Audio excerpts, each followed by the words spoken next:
as we head back to school to study the values we never graduate from. It's qualities like faith, honor, courage, character, integrity, honesty, compassion, and more. This is the perfect opportunity to invite a friend, neighbor, or coworker. You won't want to miss one message from this amazing series.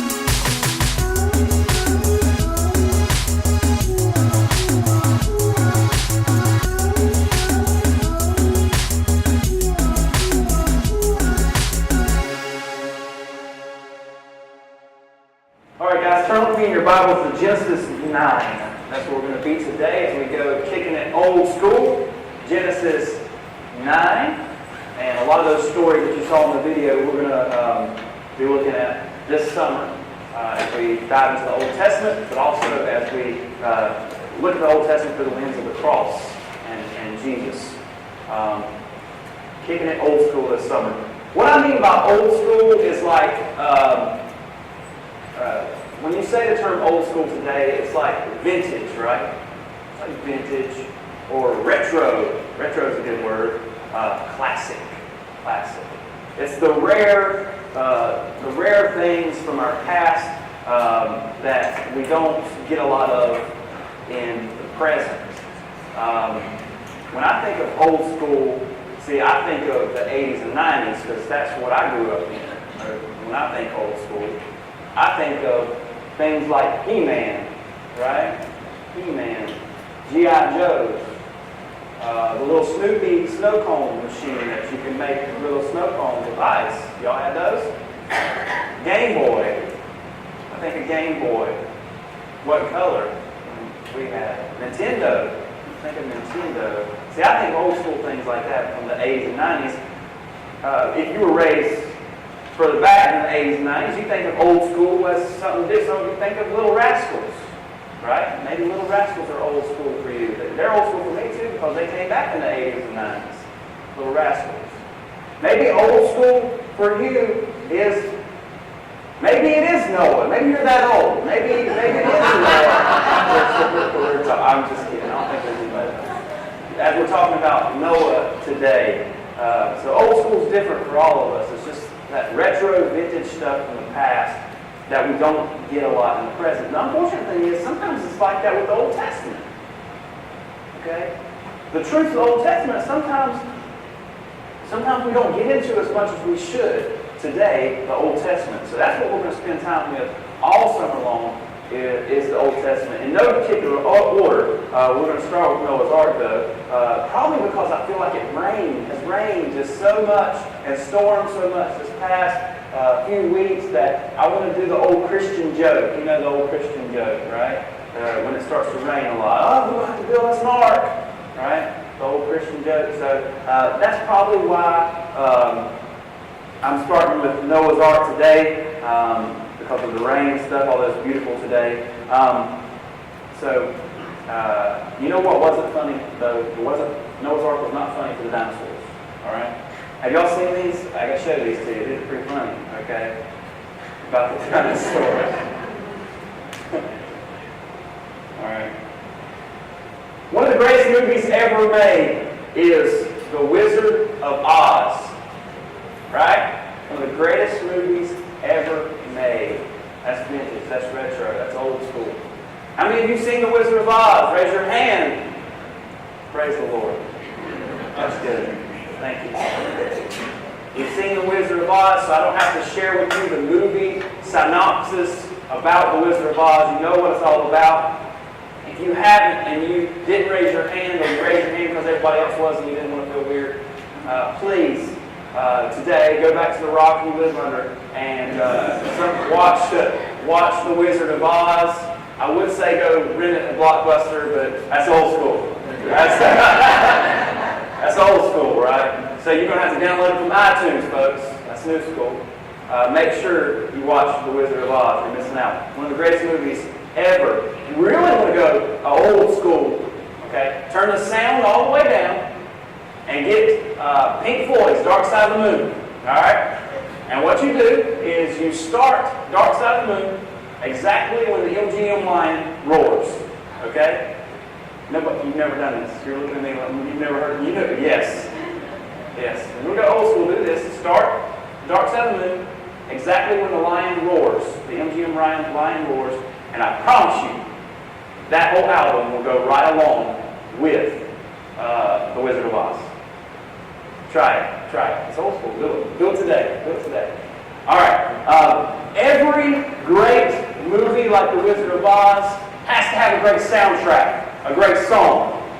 Okay? And for The Wizard of Oz, that great soundtrack, that great song was Somewhere Over the Rainbow. Somewhere Over the Rainbow. Beautiful. Now, if you've never heard this song before, then you have to have it as a part of your iTunes gallery. So go back to that rock you live under and download this song as well from iTunes, because you can't go to Best Buy.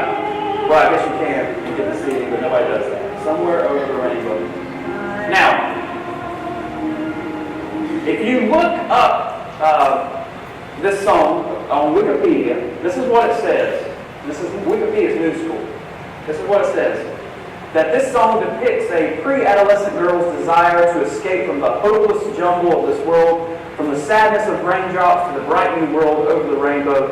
It expresses the childlike faith that a door will magically open to a place where troubles melt like lemon drops. What's interesting about this song as well, along with Irving Berlin's White Christmas, it kind of became a song adopted by our American troops in World War II as a symbol of hope to return home, okay, to that place over the rainbow and be back home from war, with White Christmas as well, being home.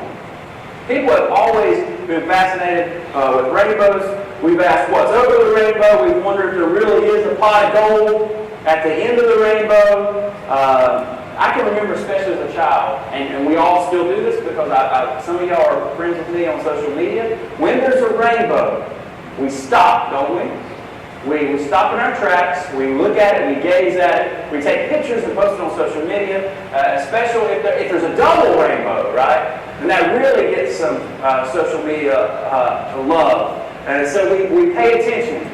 No matter how big of a hurry we are in, whatever we're doing, we stop in our tracks just to get a glimpse. I know with my kids, I say, there's a rainbow, when we're driving, and it's like, that's the thing for the next 30 minutes, is trying to get a glimpse and see that rainbow. And of course, my kids, they don't pay attention.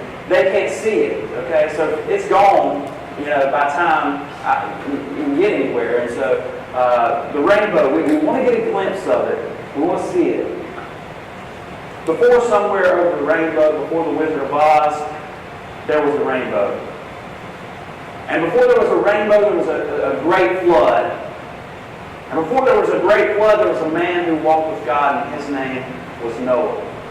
And we're all very familiar with this Old Testament story of Noah's Ark. Most of us could tell it probably from Ark, right? About Noah and his ark. Many might even say this is their favorite Bible story. There are movies, art, storybooks, nursery decor. That's old school, right? Your nursery was decorated in Noah's Ark. Yeah. Nursery decor. When I was a kid, I had a Noah's Ark bath set. Right? Guess who the flood was? This guy. Played with Noah's Ark and his animals in the bath. We often see Noah's Ark as a children's story, though. We look at it as a children's story, and we look at it as like a petting zoo cruise, right? A whole lot of fun. But I think the picture that we have of Noah's Ark is much different than what really happened. And that's what we want to delve into today. Noah's Ark is more than a children's story. It is a children's story, but it's more than that. The harsh reality of Noah's Ark is that his family and the animals on the ark were the only ones that were saved. All of creation died. And never since has the earth endured total devastation like it did during Noah's Ark.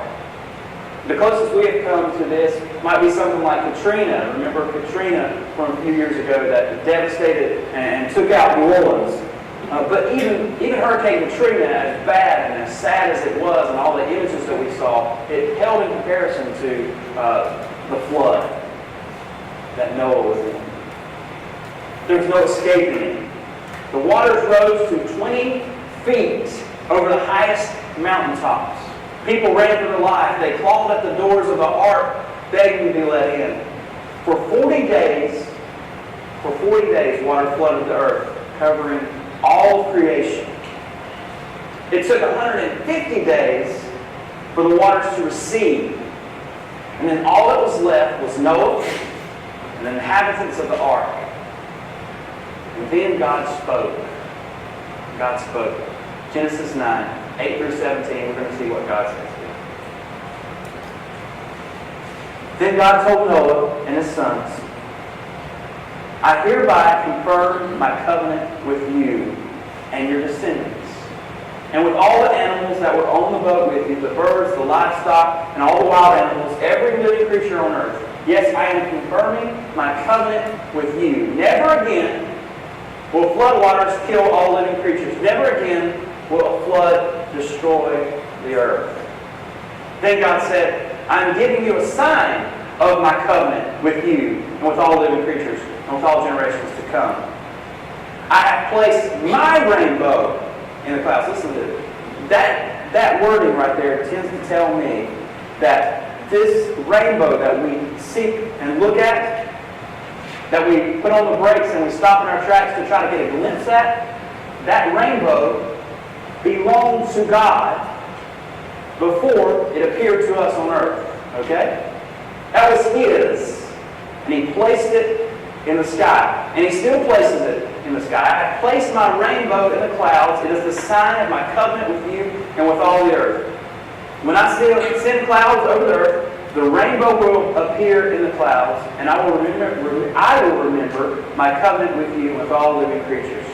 Never again will the floodwaters destroy all life. When I see the rainbow in the clouds, I will remember the eternal covenant between God and every living creature on earth.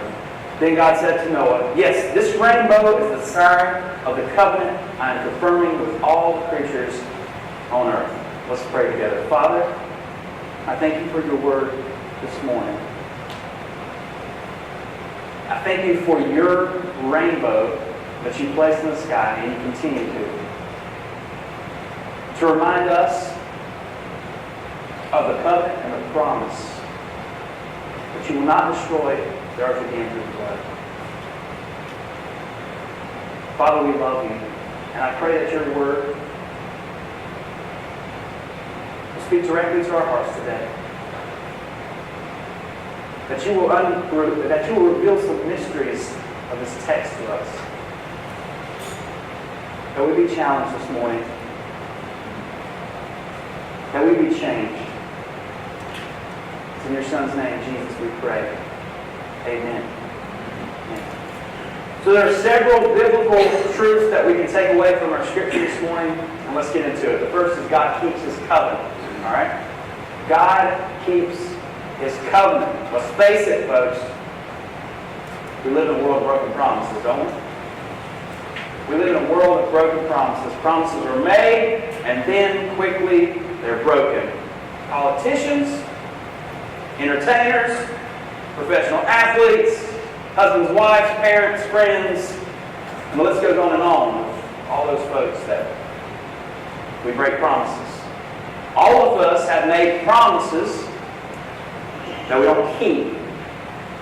I dare say that many of us here this morning have made promises that we have broken for one reason or another. We break our promises. To be honest, broken promises break hearts, don't they? If you've ever had a promise that someone has made to you and they're not kept, I guarantee you were heartbroken over that. Not only have we all broken a promise, but we've also had a promise broken to us. But listen, we serve a God that keeps His promises. Because God doesn't just make promises. He makes covenants. There's a difference. And I like this definition of covenant. Recently heard this. A covenant, in its most general sense, is a solemn promise to engage in or refrain from a specific action. The closest thing that we have on earth to a covenant that God makes with us is that of marriage. Covenants, we know, must not be broken, right? Covenants must not be broken. In our scripture this morning, God makes the first recorded covenant with not just Noah, but He makes it with all of creation, present and future.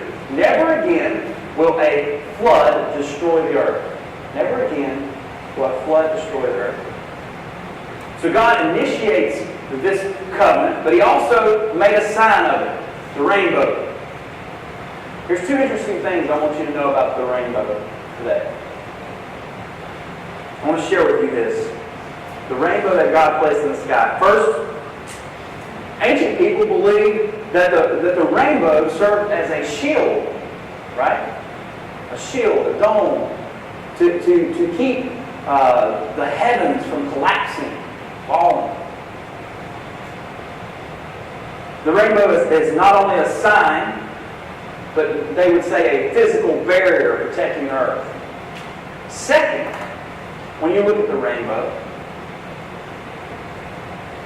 it is God's weapon placed in the sky. You know what a bow, you ever done a bow and I don't even know if I'm doing it right because I've never done a bow and arrow. You ever done a bow and arrow? Right? You ever shot an arrow from a bow? Okay. If a rainbow is the weapon God puts in the sky as a bow, like this, then the destruction, the end of that arrow is not pointed to us, is it?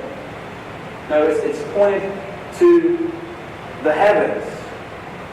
It's pointed towards God. Instead of destroying earth because of its sinful inhabitants, God would give the Son, the life of His Son, Jesus, for us, for our sins.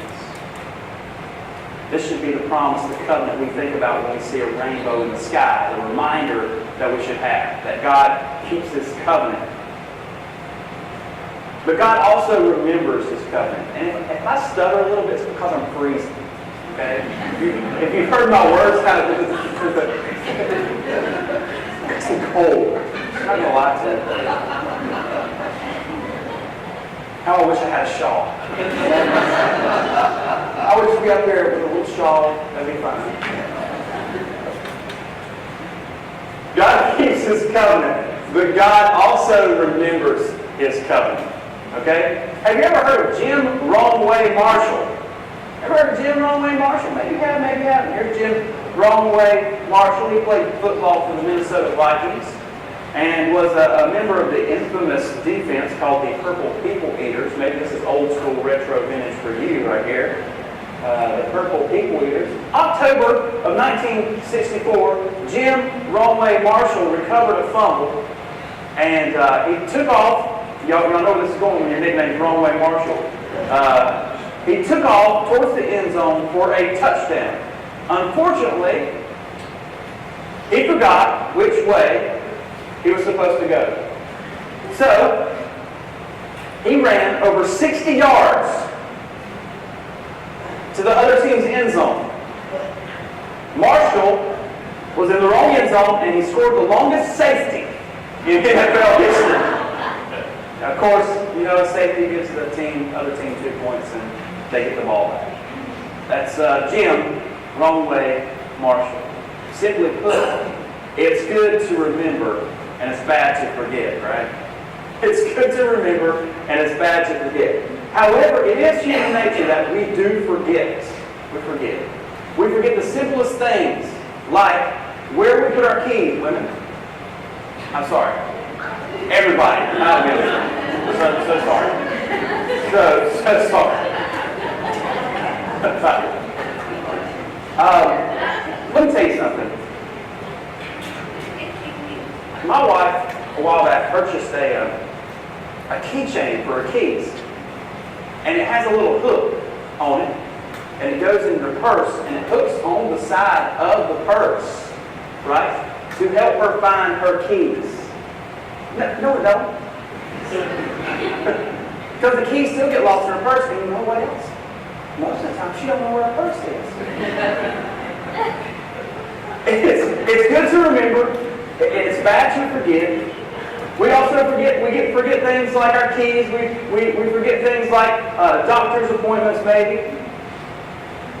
I'm not forgetful, but I can't remember things. That's my word. I make myself write things down. Do you write stuff down that you want to remember? Then you lose the notepad? Right? I write things down. I don't want to forget. My parents bought me one of those voice recorders one time to help me remember, but I always forget to use it. My wife can tell you I cannot remember the words to songs. And so what I do is I make up the words to songs that I don't know. And like, have you ever heard Hold Me Closer, Tony Danza? Hold me closer, Tony Danza. Y'all heard that before. When I was a kid, my dad had a cassette tape that you were supposed to listen to throughout the night that was supposed to help you remember things during the day. Don't remember what happened to that tape, cassette tape. We forget. We don't remember. God remembers. He never forgets. Elie Wiesel said, God is God. Listen, God is God because He remembers. But God remembering is much different than us as humans remembering something. When God remembers, He takes redemptive action. The phrase God remembers appears over 70 times in the Bible. So when God remembers, He will take redemptive action, whether man does or man doesn't. He remembers His covenant. And He took action through His Son Jesus, saving us from our sins. God keeps His promises. God remembers His covenant. Lastly, God sees us through the storm. He sees us through the storm. Many years ago, we experienced a storm here in our area like no other. This is retro, vintage, old school Hurricane Hugo, right? I'm sure many of you remember the devastation of Hurricane Hugo. There was trees down everywhere, homes destroyed, power outage for weeks. Afterwards, everybody had the vintage, old school, retro t-shirts that said, I survived Hurricane Hugo, right? We're all storm survivors in that sense. But we're also all storm survivors in another sense, that they rage around us every single day of our lives. We're storm survivors. Many of us have arrived here in the midst of a storm in our life. It could be health. It could be financial. It could be within your family. It could be something on your job, with your kids. There could be a storm raging in your life right now. If there's not one raging in your life right now, if you've not been through one, guess what? There's probably a storm on the horizon. There's going to be a storm. We all have, are, or will dealing with storms. But no matter the storm, there's one thing that's constant, that God will see us through it. His plan is to see us through the storm. You will never get to see a rainbow unless you go through one, right? You'll never see a rainbow unless you go through one. Unless we've been through a storm, we can't appreciate the rainbow after the storm. A local church sign. Y'all love church signs, don't you? You get a kick out of those. Local church sign read this: life is not about waiting for the storm to pass, but learning to dance in the rain. Right? God sees us through the storms in our life, giving us the ability to do that. You guys know the hymn we already sing a little bit. It is well. Y'all remember that hymn? It is well. You may or may not know the story behind it. I'll share it with you today. Horatio Spafford is the one who wrote it. And it was written after several traumatic events happened in his life. The first was the death of his only son in 1871. shortly followed by the Chicago fire, which ruined him financially, because he was a successful lawyer, ruined him financially. Then in 1873, he planned to travel to Europe with a family. But what he did is he sent the family ahead while he was delayed on business. And while crossing the Atlantic, the ship sank after colliding with another ship. And all four of Spafford's daughters died in that shipwreck. His wife Anna survived and sent him this now famous telegram. And this telegram said, "Saved alone." That's it. That was her word back to him. Saved alone. Shortly afterwards, Spafford traveled to meet his grieving wife. And he was inspired to write the words that we now know as "It is well," as his ship passed right around the same area where his family's ship went down. Now I'm going to read these words and we're going to hear them in a different light. When peace, like a river, tendeth my way, when sorrows, like sea billows roll, whatever my lot, thou hast taught me to say, it is well with my soul. For me, be it Christ hence to live. If Jordan above me shall roll, no pain shall be mine, for in death as in life, thou wilt whisper the peace to my soul. It is well with my soul. And Lord, haste the day when my faith shall be silent. The clouds roll back like a scroll. The trump shall resound, and the Lord shall descend. Even so, it is well with my soul. We can have the peace that this man who suffered great devastation in his life had. We can have that peace too in the midst of storms. And the reason we can have that peace in the midst of the storm is because of the faith that God keeps and acts upon His covenant and His promise. And the proof is found in every time we see a rainbow in the sky. Let's pray together.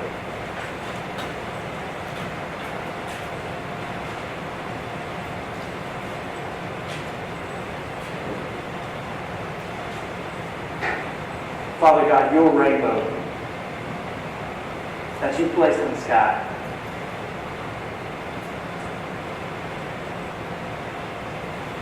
is so much more.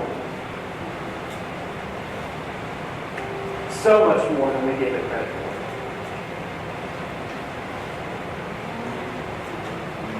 It's the visible declaration of a promise kept. It's the visible declaration of your covenant. That you remember it and you take redemptive action.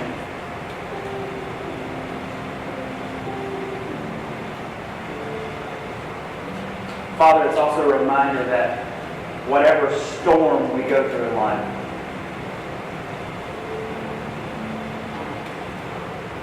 that you are with us and you will see us through it.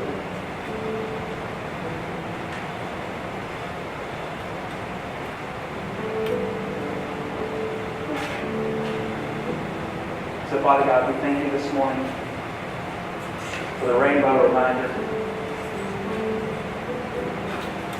Most of all, we thank you this morning for your Son, Jesus.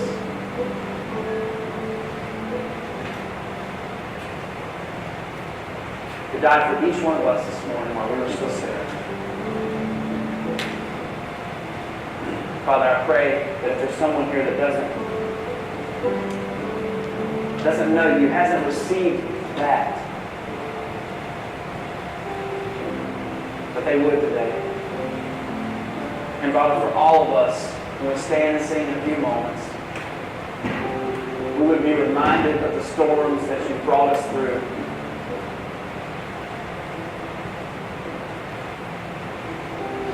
The promises that you've kept, the covenant you've remembered.